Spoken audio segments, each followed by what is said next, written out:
I had zero experience, no marketing degree, and this nagging feeling that I was getting everything wrong when it came to Facebook ads, media buying, and even just digital marketing as a whole. Fast forward to today, and I am working with global brands that literally slide into my DMs weekly. And I've built a career making multiple six figures every single year as a growth marketer and creative strategist. And in this video, I'm going to show you exactly how I got here and how you can copy my every single move. This video is actually a remake from one of my most popular videos from 2020. But a lot has changed. I've changed, and the industry has changed a ton. And here's exactly what we're going to be covering today. First, what is a media buyer in 2025? We're also going to go over the 4 types of media buyers there are if you want to be successful. I'm also going to show you the exact type of education you need and how to get it, and how to get experience so that you can get a job. I'm even going to show you exactly how I started my career and how you can get your first full-time paying job. Even my resumes and cover letters that got me interviews. And finally, I'm going to show you how to make 6 figures from this career and build true wealth. But before we get started, I have one really small ask. Please give this video a like and subscribe. I have a personal goal this year to help as many people as possible become a media buyer or creative strategist. Now go ahead, I'll wait. Okay, so what is a media buyer in 2025? Let's start off with the basics.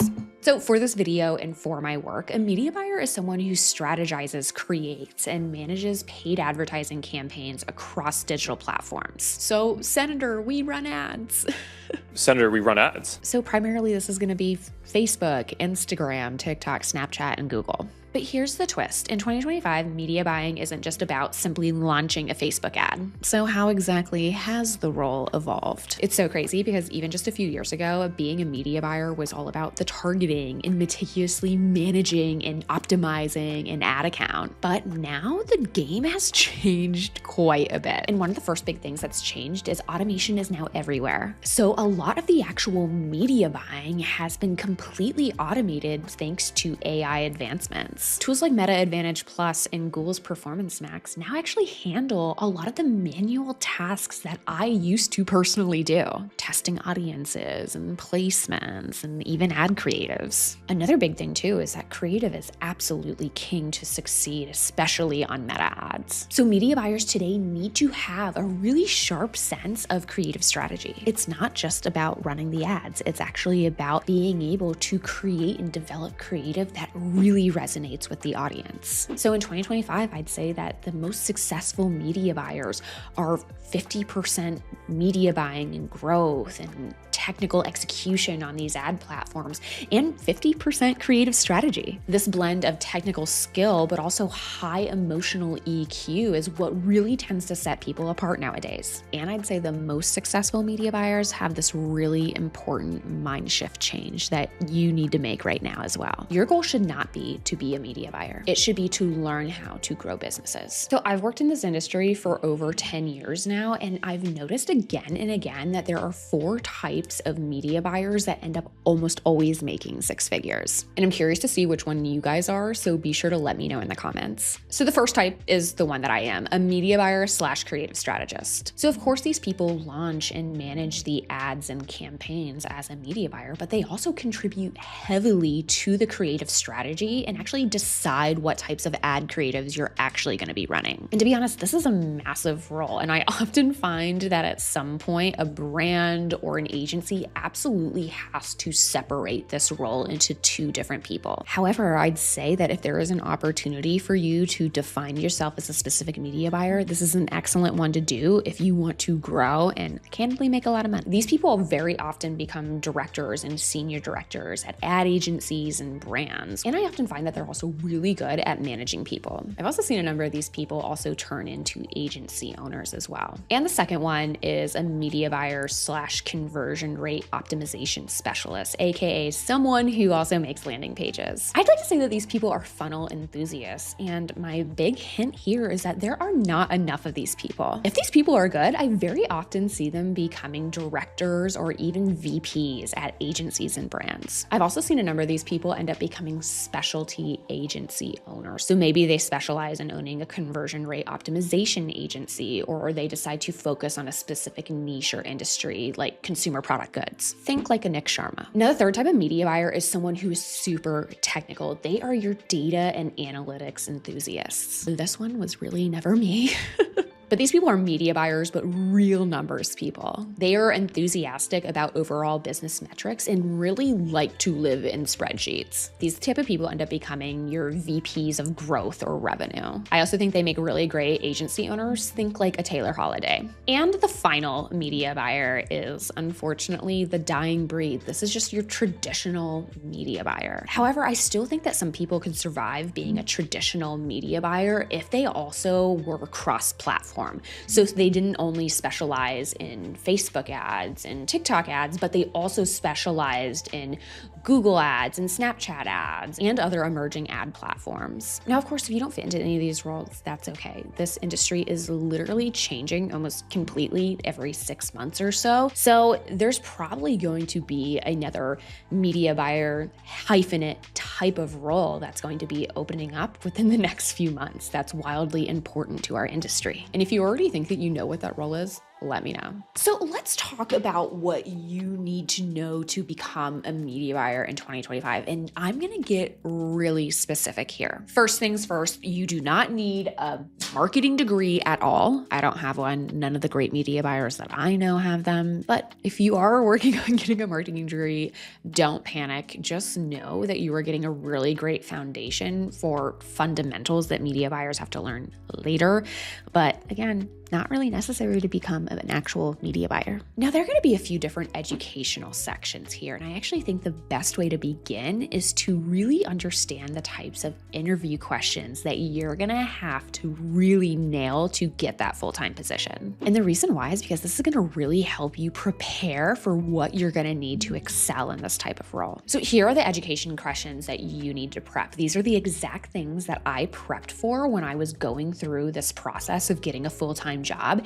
And I know that the reason why I was able to get that role was because I answered these flawlessly. Question number 1, how do you approach meta ads / media buying? So this is going to go into how you approach strategy, how you approach campaigns, account structure, even a little bit of creative strategy. Another question to prepare for is how do you save a campaign that is failing? Question number 3, how do you manage it all? This is actually something that I think a lot of media buyers overlook. This essentially goes into how you manage your own workflow, how you analyze data, and even how you go about making optimizations. What brands and agencies really want to see here is that you have a process and an approach to how you look at ad campaigns every single day. They really want to see someone who is really methodical. And the final question is, where do you get your education? The reality is that this industry is changing literally all the time.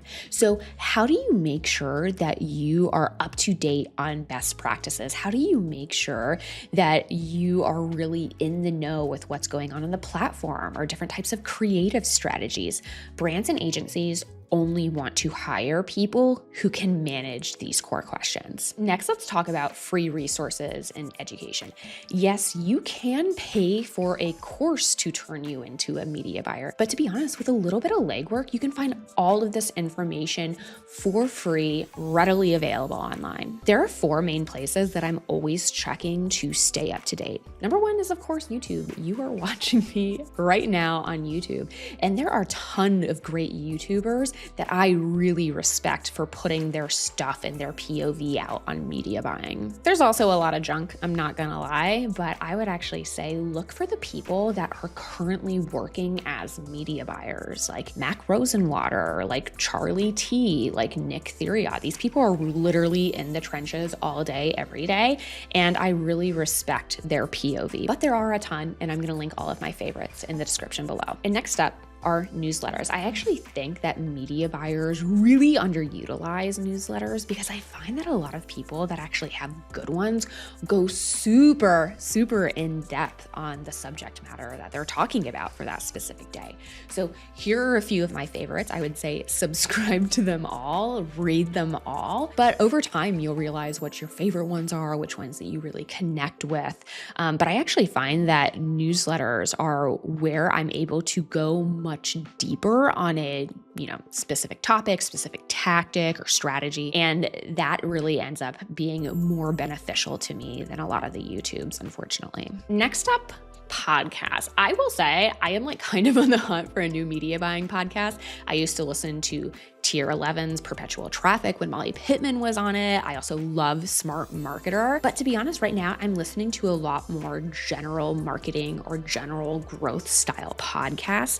And that really does help. I'm also a huge fan of Nick Sharma's Limited Supply. But again, be sure to put these on your roster and let's just let each other know in the comments if there's any other really good media buying ones specifically, because I'm definitely on the hunt for one of those. And then finally, there is Twitter or X. And listen, I have been utilizing Twitter less as a creator these days just because it's toxic as hell.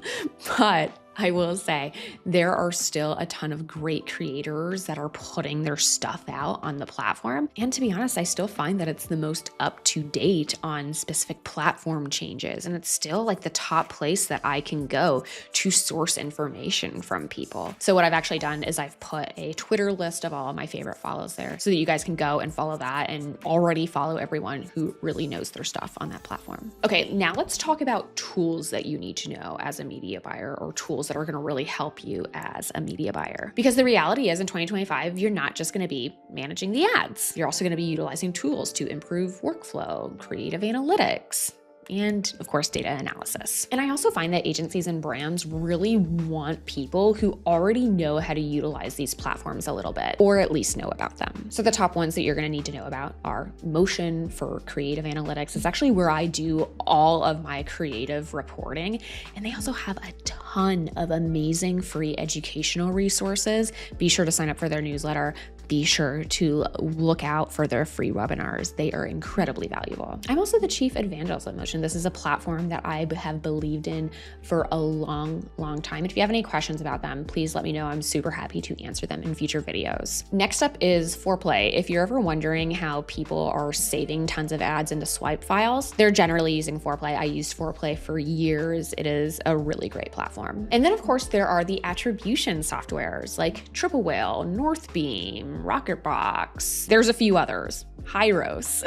Now, if you were just starting off, don't feel like you need to go and learn a Triple Whale or Northbeam right away. It's really not necessary. Focus more on learning Ads Manager, but it's a good idea to at least know these platforms and exactly how they help media buyers. And then of course, the final one is AI tools, right?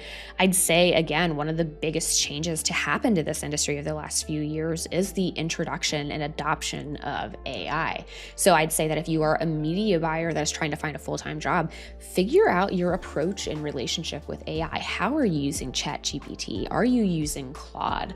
Also understand the types of AI tools that media buyers are routinely using. Think of ARC ads, think of even just AI optimizations that are on current pieces of software like Canva, like CapCut, like Adobe Premiere Pro.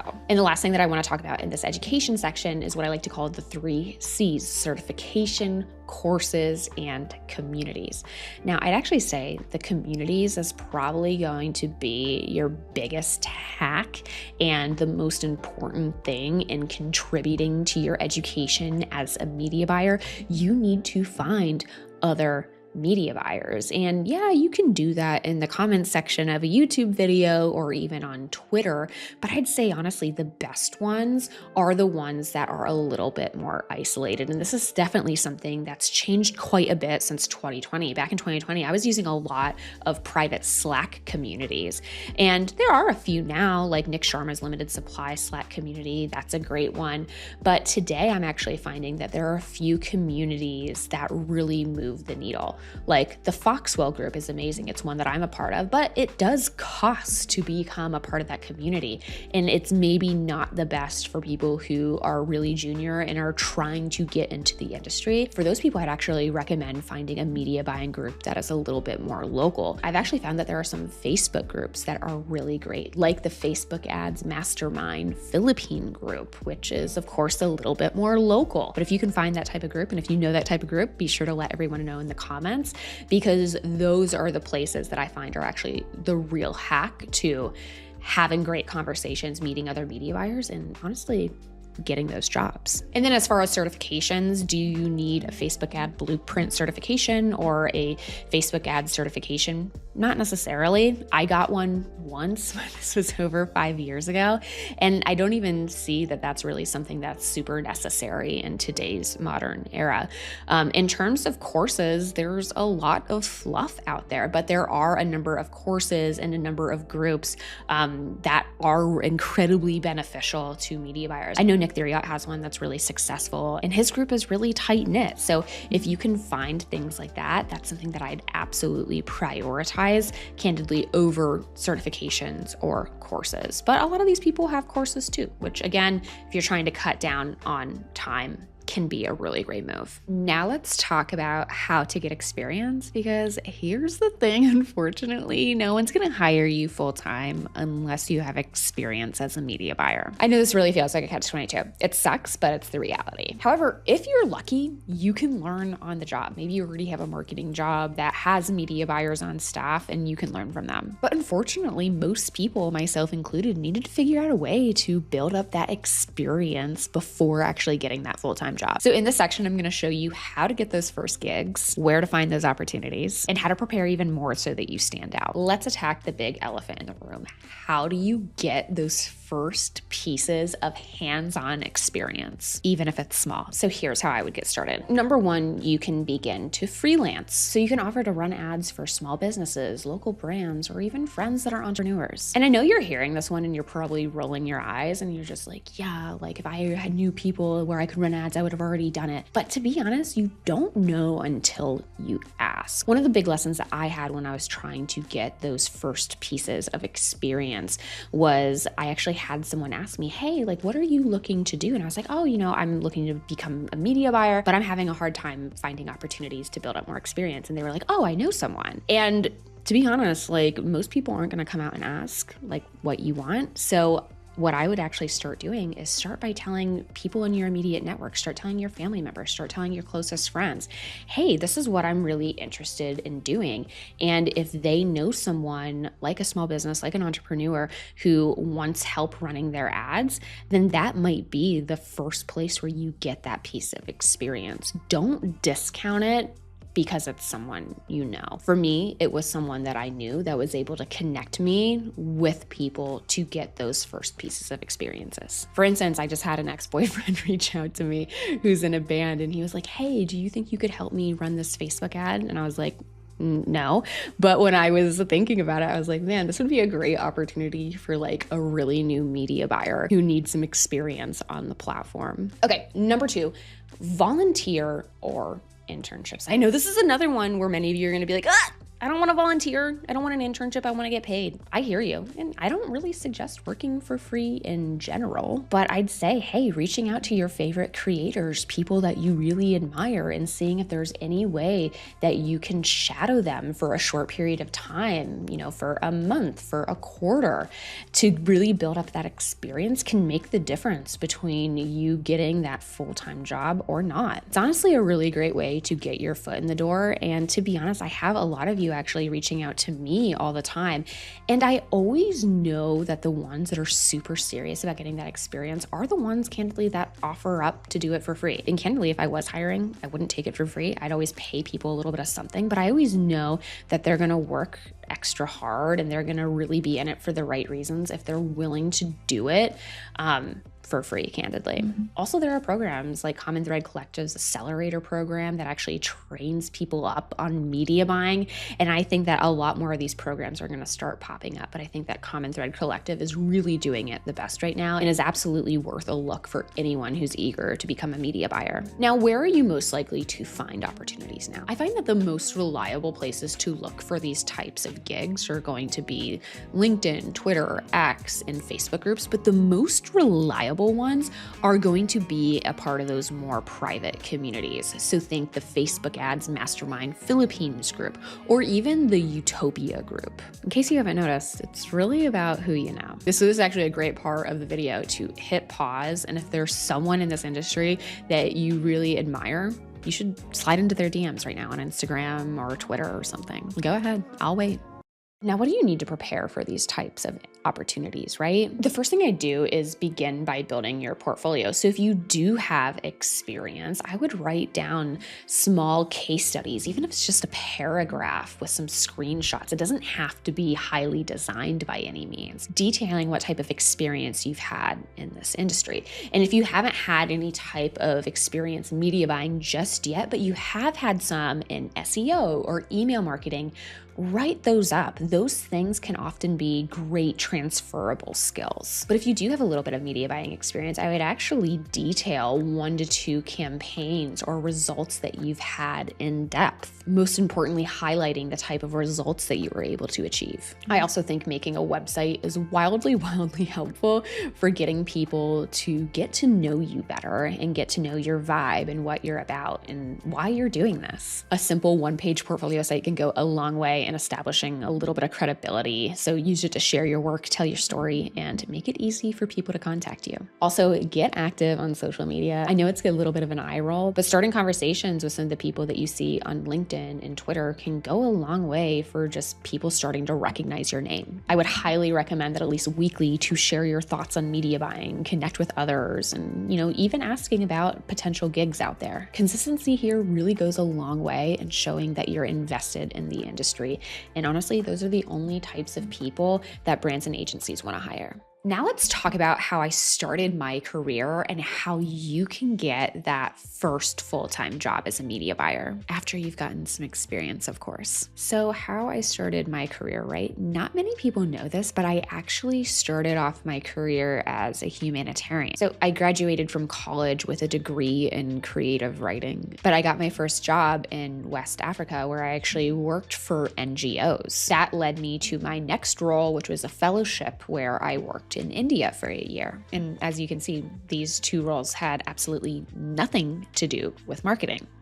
Interesting, right? After India, I ended up moving to Egypt where I worked for a research firm that specialized in doing program evaluations in Somalia and South Sudan. And it was actually within the first 6 months of this role that I just realized this industry really wasn't for me. As a young person, I had a really altruistic notion of helping people and being a force of good in the world. But to be honest, I realized that a lot of these programs in this industry was really fraught with things that I wasn't going to solve. So I decided to totally change industries. And I was like, well, you know what? Maybe I can help tell more of these stories. Maybe I can become a journalist because I loved writing. So I actually ended up walking into the biggest English-speaking newspaper in Cairo at the time, Mo4 Networks. And the CEO took one look at me and was like, you should work for our social media agency. I was thrilled to have a job, so I said yes, but I realized that I really loved it. But I ended up developing campaigns for fine dining restaurants in malls. I even helped launch Mall of Egypt. And I realized, hey, I actually really love this industry and I think I could kill it back in New York where I had went to university. And it's so interesting because when I went back to New York, I ended up getting a job for a PR firm that I got fired from after just a few months. I really sucked at PR, which initially I felt like a huge failure. And I was like, oh my God, like maybe I'm not meant for marketing. Maybe I'm not meant for marketing in New York. Turns out PR just really sucks. Let me know if you agree. I ended up having a really hard time finding something else. I was unemployed for a while, but I ended up meeting an entrepreneur in Brooklyn who wanted me to come on to his team to help build a sales team and eventually help run Facebook ads, which was actually my first time on the platform. Long story short, that startup failed. Very sad, but it gave me this really great, important piece of experience. But when I ended up taking that experience to agencies and to brands, they felt like I didn't have enough experience media buying. So it actually took me a long time to find a role after that. I ended up taking a role as a general marketer at a travel startup, which ended up being mostly email. But when I was doing that, I was able to alongside start freelancing for media buying clients. And after I did that for a year, I was finally able to find a full-time role as a media buyer. Now, I did 2 big things that I think really set me up to get the full-time role. Number one, I started a master document where I essentially used it as a journal to help track all of the major learnings that I had, especially ones that had to do with marketing, specifically media buying. And I started to become really methodical about what I thought I needed to know to get ahead in this industry. So when I would do interviews with people, I'd really pay attention to the type of questions and the type of experience they wanted me to have. And I essentially built a plan to get that experience based on that feedback. And number two, I started a marketing blog, which I think is so funny now, all these years later, because I'm doing YouTube and it's kind of a similar thing. But essentially in this marketing blog, I would go through startups and brands' user funnels. So I would go through their Facebook ads, I would go through their emails, I would go through their websites, and I would essentially do these teardowns. And what's interesting is people always referred to it in interviews. And honestly, this was not some genius work. This was like really junior level insights, but it really showed the people that I was interviewing with that I really loved this industry. And I was really willing to do these things in my spare time to get better and become more of an expert in it. Again, it's more of that mind shift change. Now let's talk a little bit more tactical, right? Resume, keep it simple. Should you have a LinkedIn? Yes. Should you also have a resume? Also, yes. Some brands and agencies are simply going to prefer one or the other. And this is the resume that ended up getting me my full-time job as a media buyer. And I know that cover letters aren't really that big of a deal anymore in 2025, but I really do believe in a warm opening to a recruiter, to someone who works in HR, to a startup founder.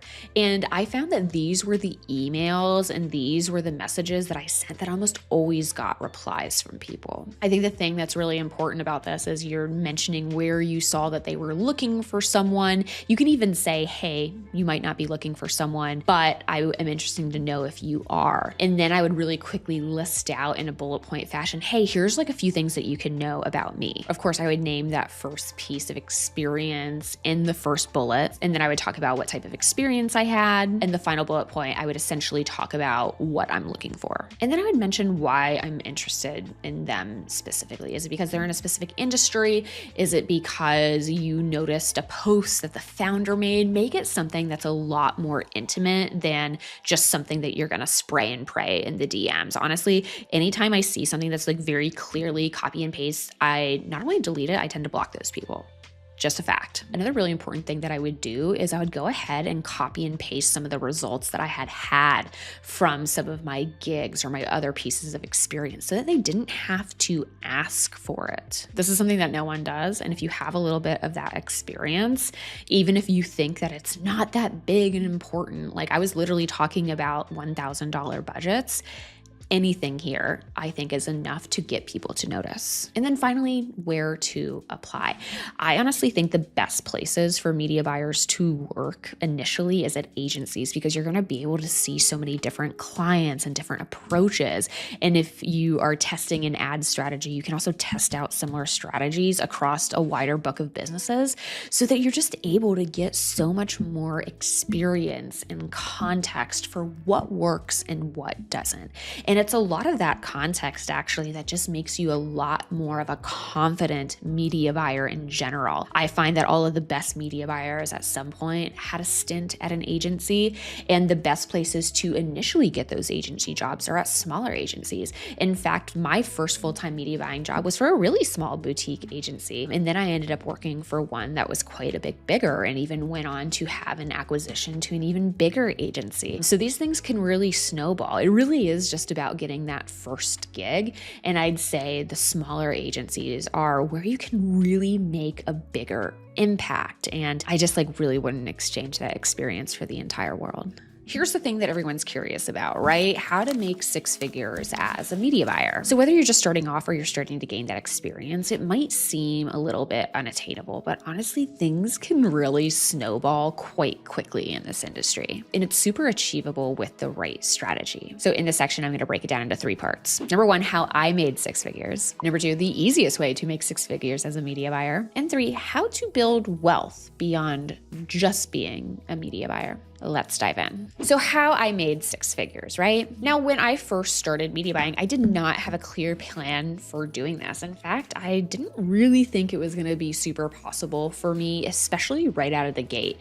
But within 1 year of me getting my first full-time role, I was making six figures. So here's what worked for me. Number one, I ended up combining my freelance work with my full-time job. So when I finally got that first full-time role as a media buyer, I ended up keeping my consulting clients. And after a while, yes, I did make six figures with this, but I'm not gonna lie, it was brutal. It ended up taking a ton of my time. I routinely worked 16-hour days. So to be honest, that didn't last forever for me. Now, the second thing that I did that ended up working way more long-term and led me to actually get six-figure roles was creating my personal brand. Now, I know that I told you guys that I started a marketing blog to get that first full-time job, but to be honest, after I got that first full-time role, I pretty much stopped doing that. However, after working for the agency for 1 year, that's when I started posting on YouTube and started doing a little bit more short-form content.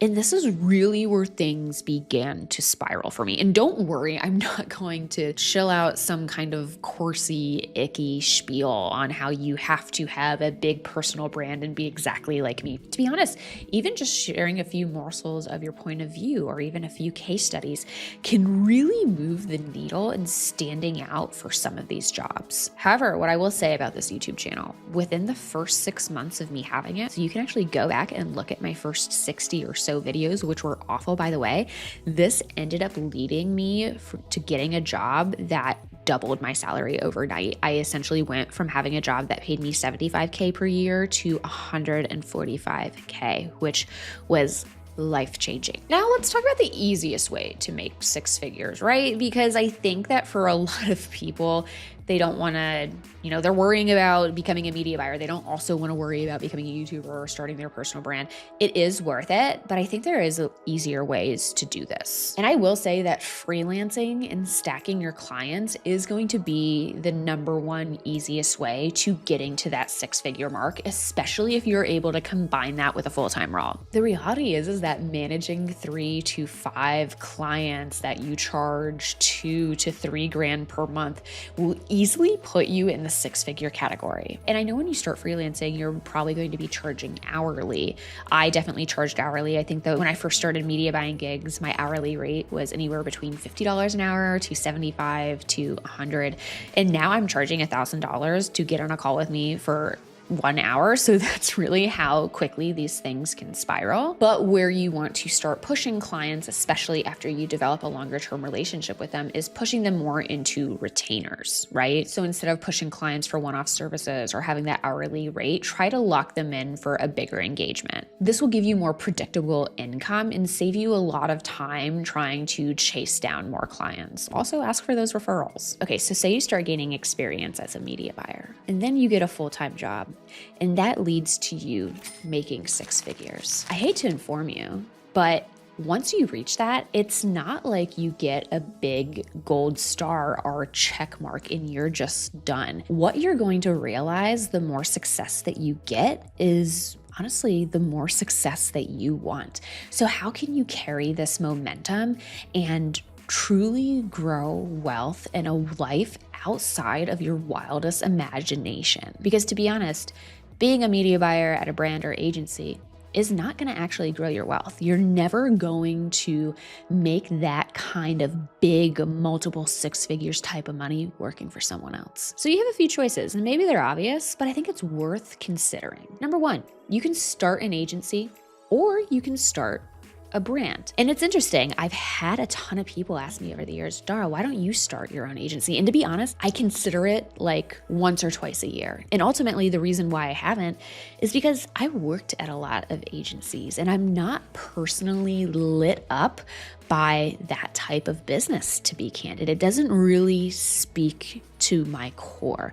But what does is the prospect of founding a e-commerce brand. Again, this is something that I did a number of years ago when I first came back to the US and after I lost my job and I met an entrepreneur in Brooklyn. I was able to join his founding team, and this is something that I desperately want to do again. And this is absolutely something that's going to be coming for me within the next year or two. So keep your eyes peeled on this channel and subscribe if you want to follow that journey. Now, the second thing that you can do, and this is probably going to come with either starting up your own agency or founding your own brand, is growing your personal brand. And I think someone that does this exceptionally well is Nick Theriot. He has a course. He has an inner circle community that people really love. And he's also really transparent about his numbers and about his experience in a way that I really admire. And another thing that I'll just say that I really like about Nick is, he's not gatekeepy, even with me. Like sometimes we'll DM each other and, he's given me great, fabulous advice before, like on my channel, on my business, on my personal brand. And that's just like a hallmark of a good dude, So like, I guess, build up your personal brand, look at Nick, but also just like be a good dude and like things will happen to you. Like, yeah. But growing your personal brand will open up a magnitude of opportunities. Like, it's so interesting. Like when I look at my own like job right now, it's like, I'm a part creator, I'm a part marketing consultant where I consult brands on their growth, on their media buying, on their creative strategy, but I'm also chief evangelist at Motion. But as a result of all of that, I'm having a ton of opportunities, whether or not it's YouTube sponsorships with big brands or it's collaborating with Meta on a webinar. There is almost no downside to starting your own personal brand except for time, cringe mountain, and, doing things that are uncomfortable. But building your personal brand, if you commit to it, will almost always result in a better life than if you hadn't done it. And the third one that I want to talk about as a way to grow wealth is one that I actually don't see a lot of people talking about, but it's how people grow wealth that are really rich, right? They invest. Now, I think a really good example of this is Barry Hott, who was my old boss. He's been a mentor of mine, really, really great person in this industry that you absolutely need to follow. He is an investor / co-owner in an agency called AdCrate. So if you, like me, are a little nervous about starting an agency, but you want to be able to contribute and dedicate a portion of your time, being able to invest and potentially reap the rewards from an acquisition or from, a business growing lots and lots, that is another thing that you can potentially look at. I know that some people also acquire brands to then grow themselves. And this is something that I see a lot more agency owners doing now. But it's really these three tracks that I see people really beginning to have true wealth. And it's something that I thought I would share because regardless of really where you're at in this process, I think that knowing what's possible can really help determine your overall strategy. And it can really help light the pathway of what's coming next. I think, I don't have any regrets about the path that I took, but what I will say is that I was really ignorant about what was possible. And I think that if I could have known, I could have gotten here way, way quicker, which is ultimately why I wanted to make this video for you guys and honestly just see as many people go through it and watch as much of it as possible so that more people can have this great, amazing experience that is readily available. I've had a number of people ask me, hey, are you nervous about more people getting on YouTube? Are you nervous about more media buyers, more creative strategists? And the answer is always no, because I really do think that the more people who come into this industry that are really passionate and really know their stuff, it honestly just elevates the industry and it also elevates my work. And it's something that I'm really passionate about doing. So if you made it to this part of the video, send me a DM. Jeez, I'll get on a call with you guys because that's incredible. I know this was a pretty long one, but if this video helped you, please like and subscribe. It really helps me out a ton. I need to hit 100K in 2025, guys. Come on, help me out here. And please check the description for all of those amazing free resources that I mentioned. And I will see you guys next week. Love you. Bye.